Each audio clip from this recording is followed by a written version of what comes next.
और ये हमें हमारे परिवार में विरासत में नहीं मिला है।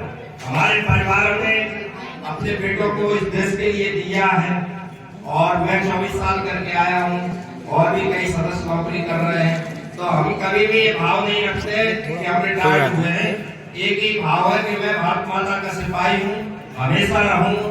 मेरे लिए कोई संगठन मायने नहीं रखते। मेरे सैनिक हित की बात हो वहाँ मैं खड़ा रहूं, क्योंकि मृत्यु तो शाश्वत है। हमें निडर रहना, निष्ठा रहना, डरना भी नहीं है कभी किसी से, सच्चाई के लिए। और न डरते भी हैं। कई मुद्दों पे हमारे वरिष्ठजनों के मार्गदर्शन में सफलता भी पाई। भूतपूर्व सैनिकों ने, हमारे श्री बहादुर भगवैया जी और हमारे सुरेश सिंह तोमर साहब के नेतृत्व में हम लोगों ने करीबन 25 लाख रुपए की एक सड़क भी डाली थी। और पावई में एक सड़क भी डाली थी जिसमें सरकार का कोई सहयोग नहीं था। और भूतपूर्व सैनिकों ने डाली थी, सरकार ने हमारी बात नहीं सुनी थी। और हम लोगों को सवाल भी समय समय पर हमारे जो सीनियर है उनसे मैं निवेदन करता रहता हूँ कि कभी भी अपनी आवाज उठाने के लिए हमें सवाल भी करना चाहिए। जो विद्यार्थी सवाल नहीं करता वो विद्यार्थी अपने कक्षा का सबसे अनपढ़ विद्यार्थी होता है। हमारे हक और अधिकार हम सवाल करना बंद कर देंगे तो नहीं मिल पाएंगे। देशभक्ति का जज्बा इससे कम नहीं हो जाता। हमें सरकार से सवाल करने चाहिए। पिछले दिनों में जो चीजें देखने को मिली वो अच्छी नहीं है। आज बहुत पावन पवित्र दिन है अपने उन पूर्वजों को नमन करने का, जिन्होंने अपने शरीर का त्याग बलिदान इस मिट्टी के लिए कर दिया। और हम आज चैन की सांस उन पुरखों की वजह से ले पा रहे हैं। तो हमारे जो शहीद हैं उनका सम्मान हर हाल में होना चाहिए।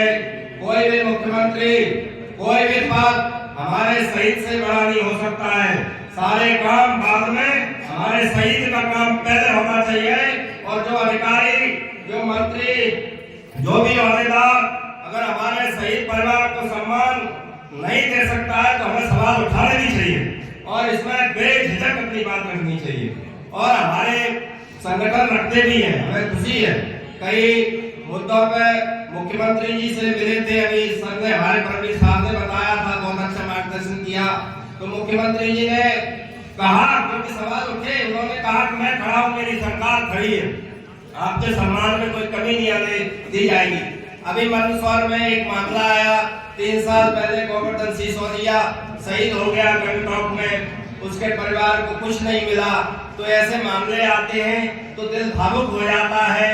जो बहन ने अपने सुहाग का त्याग किया इस राष्ट्र के लिए, जिस बहन ने अपनी राखी का बलिदान कर दिया, जिस पत्नी ने अपने सुहाग का बलिदान कर दिया, बूढ़े माँ बाप का इकलौता सहारा था गोवर्धन सिंह सिसोदिया, और वो चला गया और उस परिवार को एक 50 पैसे की मदद नहीं मिली मध्य प्रदेश सरकार से। मेरे पास उनकी पत्नी टीना सिसोदिया का फोन आया था, कहीं से नंबर लिया होगा।